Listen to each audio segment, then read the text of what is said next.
Welcome to Learn English Podcast. Hello, everyone. Thank you for hitting play. Thank you for inviting us into your ears today. I'm Olivia. And I'm Mark. We are so happy you are here. Whether you are walking to work, maybe you are at the gym, or maybe you are just sitting with a cup of coffee, welcome. Today, we're going to talk about something very personal, something that makes many people feel, well, a little bit small. Small? What do you mean, Olivia? You know that feeling, Mark. You have studied English for months, maybe years. You know the grammar, you know the words.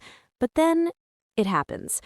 Someone walks up to you, a stranger, or maybe a boss, and they say, "Hello, how are you today? Can I ask you a question?" Oh, I know that feeling.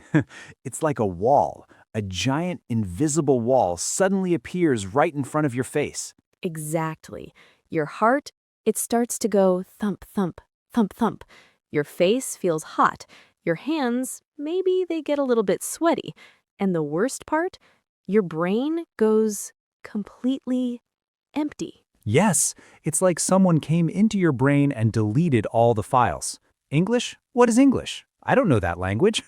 Today, we are going to talk about something very personal, something that makes many people feel, well, a little bit small. Small? What do you mean, Olivia? You know that feeling, Mark. You have studied English for months, maybe years. You know the grammar, you know the words. But then it happens. Someone walks up to you, a stranger, or maybe a boss, and they say, "Hello, how are you today? Can I ask you a question?" Oh, I know that feeling. It's like a wall. A giant invisible wall suddenly appears right in front of your face. Exactly. Your heart, it starts to go thump, thump, thump, thump. Your face feels hot. Your hands, maybe they get a little bit sweaty. And the worst part, your brain goes completely empty. Yes, it's like someone came into your brain and deleted all the files. English? What is English? I don't know that language. It is a very lonely feeling. You feel like you're the only person in the world who can't do it. You think, "I'm a smart person in my own language. Why do I feel like a child in English?" Right, that is the panic. And today, we aren't just going to say, don't worry, we are going to dig deep.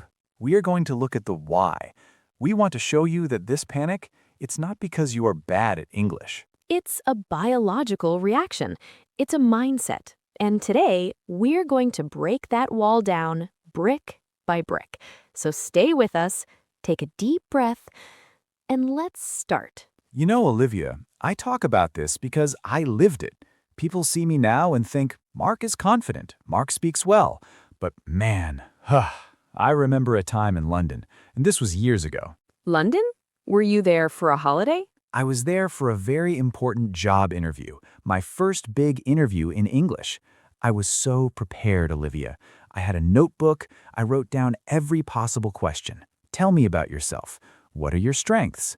I practiced in front of the mirror for 3 hours every night. You were a student. You were doing everything right. I thought so. I arrived at the office. It was a big glass building, very scary. I sat in the waiting room. I was repeating the sentences in my head. I am a hard worker. I am a hard worker. And then? The door opened. A woman came out. She smiled and said, "Hi, Mark. So glad you could make it. It's a bit rainy out there, isn't it? Did you find the office okay?" Oh no. Small talk. Yes, small talk. My brain was ready for, what are your strengths? My brain was not ready for, is it rainy? I just stood there. I looked at her. I felt my face turning bright red. I could feel the sweat on my back. What did you say? Sigh. I said, yes, the rain is rain. That was it. She waited for more. I just stared at her. I forgot how to say I took the train. I forgot how to say it was easy to find. I felt like my tongue was made of wood. Oh, the rain is rain. Well, you weren't wrong. But I felt so stupid. We walked into the room. During the whole interview, I couldn't focus. I was thinking about the rain comment. I was judging myself. Every time she asked a question, I saw her face and I panicked again. I didn't get the job. How did you feel after you left that building? Honestly, I wanted to go home and never speak English again. I told myself, Mark, you are not a language person. Give up. Stick to your own language. I was so hard on myself. But Mark, that wasn't a language failure, that was a panic failure. And that is what we need to talk about, the difference between knowing English and being able to use it when you're scared.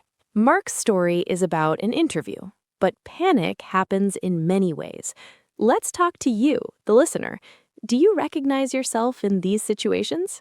Let's look at the first type, the shy professional. This person is very smart. They have a degree, they are good at their job, but in an English meeting, they sit in the corner. They have a great idea, but they're afraid that if they speak, they will make a grammar mistake. So they stay silent. Yes, they wait and wait for the perfect moment to speak, and then the meeting ends, and they feel frustrated. Then there's the second type, the fast talker overwhelmer. You are walking in a park. A tourist stops you. They speak so fast. Hi, excuse me, can you tell me where the museum is? And also, is there a good place for lunch? Oh, that is the worst. Yes, small talk. My brain was ready for, what are your strengths? My brain was not ready for, is it rainy? I just stood there. I looked at her. I felt my face turning bright red. I could feel the sweat on my back. And the third type, I call this the perfectionist student. This is the person who is always thinking about the rules. When someone says, "How are you?"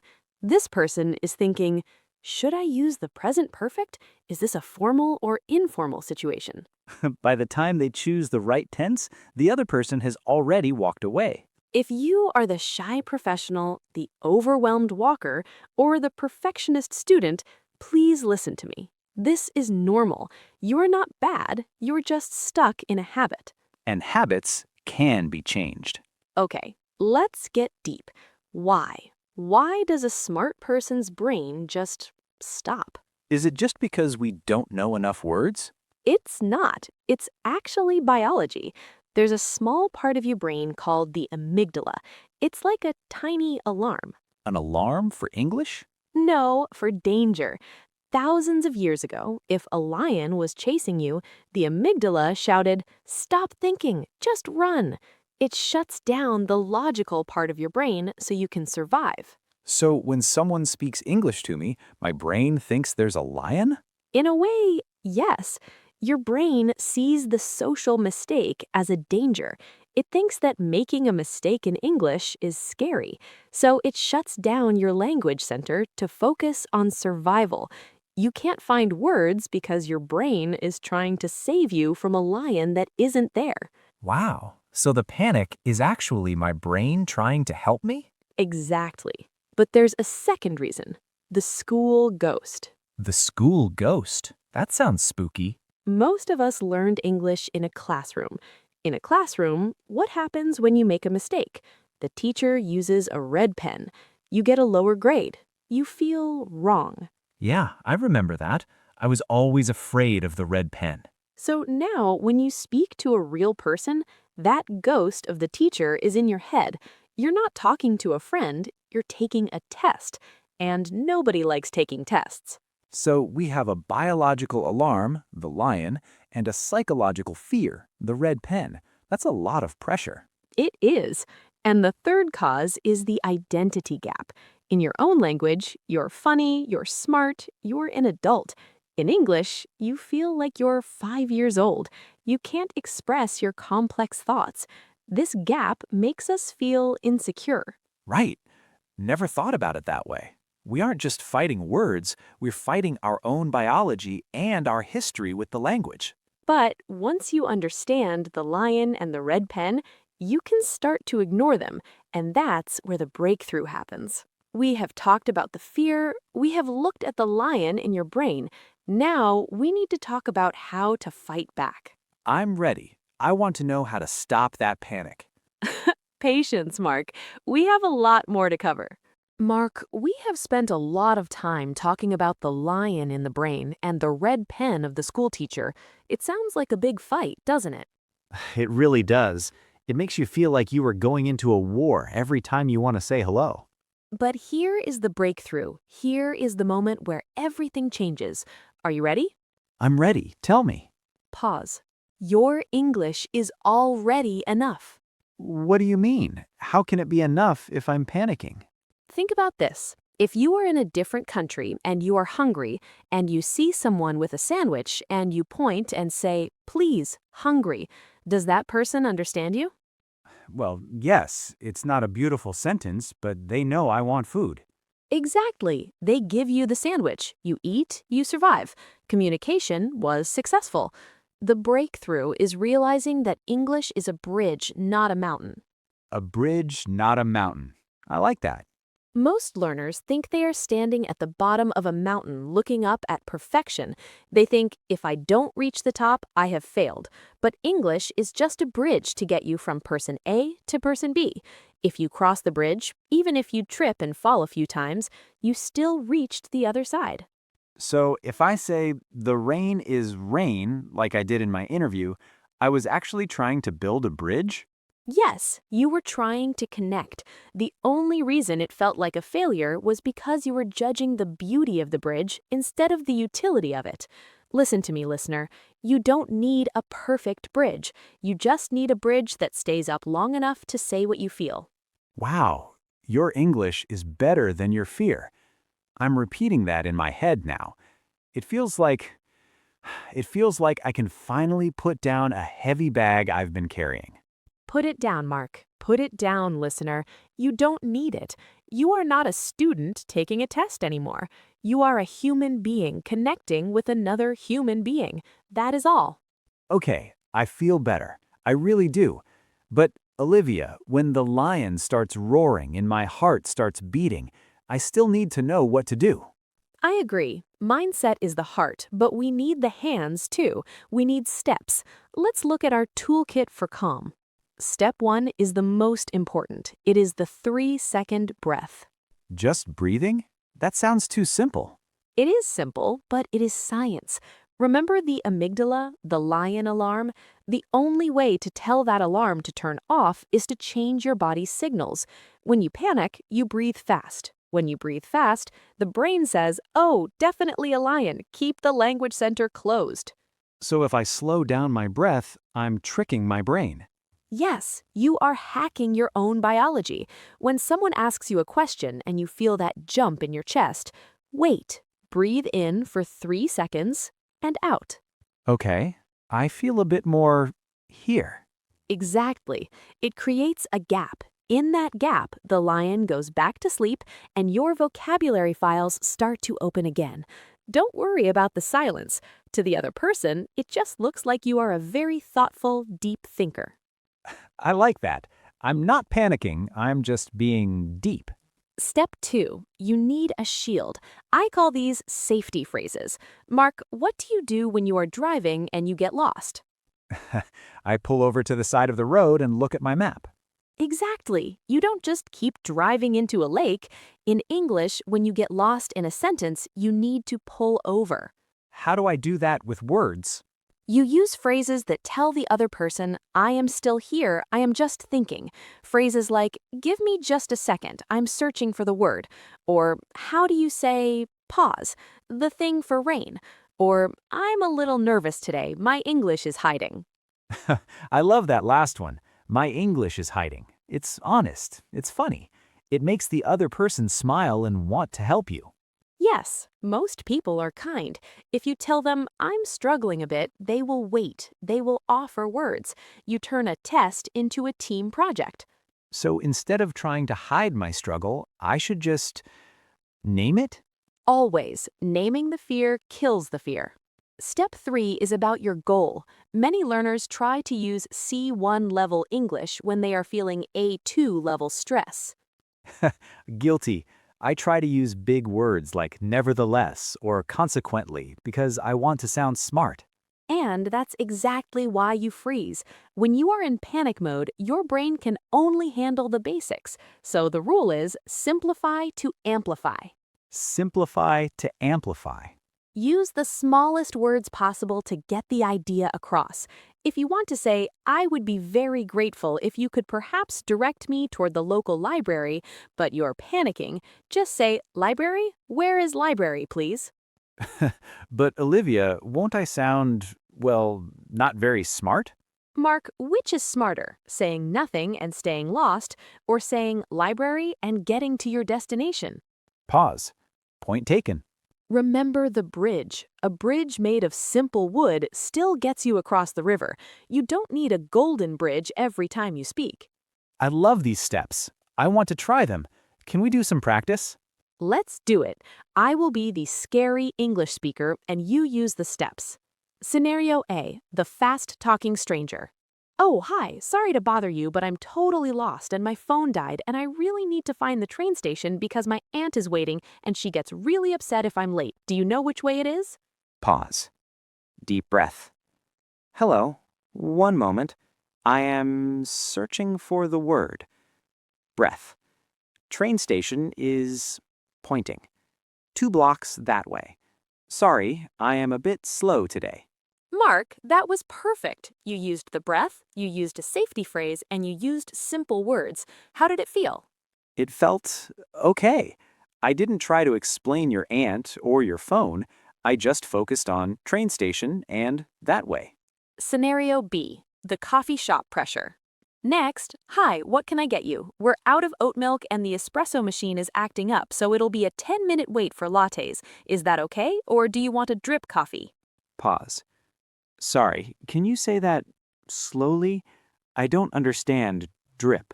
Oh, sure. Black coffee, ready now. Do you want black coffee? Ah, yes, 1 black coffee.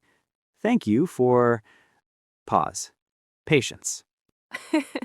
Beautiful. You asked me to slow down. That is a power move, Mark. You took control of the conversation. Scenario C, thinking alone, the mental gym. But Mark, what about when we are alone? How do we practice for the panic when no one is there? Is that possible? Yes, I call it narrating your life. When you are at home, alone, just say what you are doing in very simple English. I am making tea. The water is hot. I am tired today. I do that, but I usually do it in my head. Speak it out loud. You need your ears to hear your voice speaking English without fear. It builds a memory of success. So when you are with a stranger, your brain says, hey, I know this guy. He speaks English all the time while making tea. We don't need to alarm the lion. The tea-making English expert. I like that title. We have the tools, we have the practice, but there's one more thing we need to discuss. What is that? What happens after the conversation? How do we handle the red pen in our own minds? Ah, the thinking about it later part. That's the hardest part for me. Then that's where we will start in the next section. Okay, everyone, it is time to move your muscles. Not your gym muscles, your mouth muscles. My favorite part. This is where we stop being listeners and start being speakers. I want you to find a place where you can speak out loud. If you are on a bus, maybe just whisper. But if you are alone, I want you to shout it. Don't worry about the neighbors. They already think we're weird for talking to ourselves. Let's practice our safety phrases. These are your tools to stop the panic. I will say it once, and then I want you to repeat it. Ready? I'm sorry, could you say that again slowly? Great. Let's try a variation. I didn't catch that. One more time, please. I love that one. I didn't catch that. It sounds so natural. It does. Now let's practice the thinking gap. This is what you say when your brain is searching for a word. Repeat after me. Let me think. How do you say... Nice. Again, one more time. Give me just a second. I'm searching for the word. Olivia, what if I completely forget what I wanted to say? Then you use the honesty shield. Let's practice it, listeners. I forgot the word. I'm a bit nervous today. Yes. See, it feels good to say it, doesn't it? It takes the power away from the panic. One last one. This is for when you succeed. I understand. Thank you for your help. Beautiful. Remember, listeners, you can rewind this. Practice these 10 times, 20 times. Make them automatic, so when the lion roars, your mouth knows exactly what to do. Mark, let's talk about the post-English hangover. The what? Is that when you drink too much English? No, it's that feeling after a conversation. You go home, you sit on your bed, and you think, oh no, I said the rain is rain. I sounded so stupid. Why didn't I say it's drizzling? Oh, I know that feeling so well. It's the cringe. You replay the conversation in your head like a bad movie, over and over. We are so mean to ourselves, aren't we? We focus on the one word we got wrong, and we ignore the 10 minutes where we were actually communicating. It's that red pen again, isn't it? We're grading ourselves. Exactly. But here is a new mindset for you. Mistakes are data. Data? Like a scientist? Yes, a scientist doesn't cry when an experiment fails. They say, oh, that didn't work. Now I know something new. If you forget the word for milk, don't be sad, be happy, because now you will never forget that word again. That panic moment made the memory stronger. That's true. I still remember the word for milk in Spanish because of that cafe failure. I'll never forget it as long as I live. So the failure was actually a teacher. Listener, please be patient with yourself. You are building a new identity. You are learning to be you in a different language. That takes time. It's okay to be simple you for a while before you become complex you. It's like training in the gym. You don't walk in day one and lift the heaviest weight. You start with the small ones. You sweat, you look a bit silly, but you get stronger. And consistency, that is the secret sauce. Speaking for 5 minutes every day is better than speaking for 2 hours once a month. Keep the bridge open. Don't let the grass grow over it. We are at the end of our journey today. I feel different. I think I'm actually looking forward to my next English panic. Really? Yeah, because now I know it's just my lion trying to protect me. I can just pat him on the head and say, "It's okay, buddy. It's just a conversation. No lions here." That is the perfect way to look at it. Listeners, thank you for sharing your time with us. We know how hard you are working. We know how much courage it takes to speak a language that isn't yours. You are a hero for trying. Every time you open your mouth, you are being brave. Don't forget that. Normalize the mistakes, embrace the clumsy sentences, and remember, your English is better than your fear. It always has been. We believe in you. Go out there and make some beautiful, messy, wonderful mistakes. Thank you for listening. We'll see you in the next episode. Keep breathing, keep speaking. Bye-bye. Goodbye.